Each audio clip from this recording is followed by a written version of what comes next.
Assalamualaikum warahmatullahi wabarakatuh. Selamat datang kembali. Pada pertemuan kali ini kita akan membahas mengenai jenis-jenis dari distribusi frekuensi. Yang pertama adalah distribusi frekuensi kumulatif, yaitu suatu daftar yang memuat frekuensi-frekuensi kumulatif jika kita ingin mengetahui banyaknya observasi yang ada di atas atau di bawah suatu nilai tertentu. Di sini kita akan melihat contohnya. Untuk data frekuensi kelas 1, 2, 3 ada 8 kelas dengan total frekuensinya 100. Kita akan melihat jumlah frekuensi kumulatif pada kelas pertama, yaitu frekuensinya 4, maka frekuensi kumulatifnya adalah 4. Kelas kedua frekuensinya 4 ditambah 4, maka kumulatifnya 8. Kelas ketiga ditambah 8 jadi 16. Kelas keempat 46 dan seterusnya, sehingga total kumulatifnya untuk data tersebut adalah menjadi 100. Kemudian kita lihat bentuk grafiknya. Ini adalah bentuk grafik kumulatif, frekuensi kumulatif dari kelas pertama sampai kelas 8.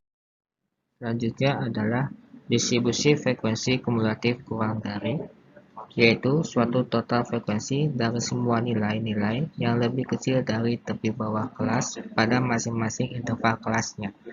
Sebagai contoh, pada interval kelas pertama 45 sampai 50, maka frekuensi kumulatif kurang dari batas kecilnya adalah di bawah 45, berarti nilainya adalah 0. Untuk kelas kedua lebih kecil dari 50,5 adalah 4, dan seterusnya. Kita lihat contoh pada kelas ke-6, yaitu 75 sampai 80. Berapa frekuensi kumulatif kurang dari pada kelas tersebut? Yaitu kita jumlahkan kumulatifnya 4 ditambah 4 ditambah 8 tambah 30 tambah 31, sehingga kita muncul dapat 77. Nah, dan seterusnya. Nah, setelah itu kita akan bisa melihat grafiknya. Ini adalah grafik dari distribusi frekuensi kurang dari. Lanjut dengan distribusi frekuensi kumulatif lebih dari. Ini adalah kebalikan dari frekuensi kumulatif kurang dari, di mana suatu total frekuensi dari semua nilai yang lebih besar dari tepi bawah kelas pada masing-masing interval kelasnya. Pada kelas pertama, ini adalah yang lebih besar dari kelas lebih ke batas bawahnya, yaitu di atas 45, berarti totalnya adalah 100. Kelas kedua, yaitu yang lebih besar dari 50,5, adalah 96, dijumlahkan dari bawah 1 tambah 2 tambah 20 tambah 31 sampai ditambah 4, totalnya 96. Terus sampai kita menghasilkan distribusi kumulatifnya. Nah, frekuensi kelas terakhir adalah lebih besar dari 86,5, yaitu 1. Nah, kalau kita lihat kumulatifnya adalah seperti ini dalam bentuk grafik batangnya. Selanjutnya adalah distribusi frekuensi relatif.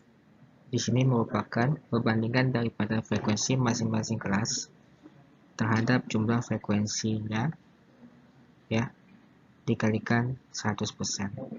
Nah, untuk kelas pertama kita lihat frekuensinya adalah 4, berarti 4 dibagi 100 hasilnya 4%.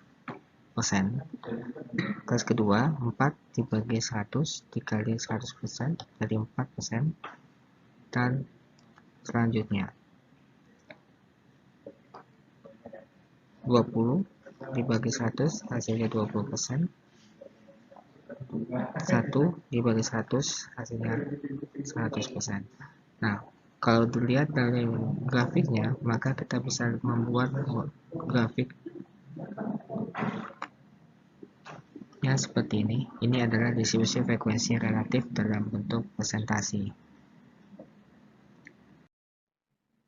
Terakhir adalah frekuensi kumulatif relatif. Dia merupakan perbandingan antara frekuensi kumulatif dengan total frekuensinya.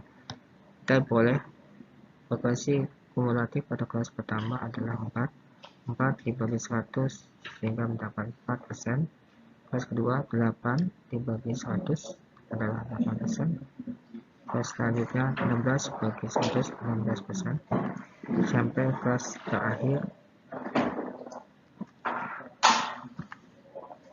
ya, katanya seperti ini. Jadi kalau dilihat dari grafiknya bisa lihat seperti ini adalah grafiknya.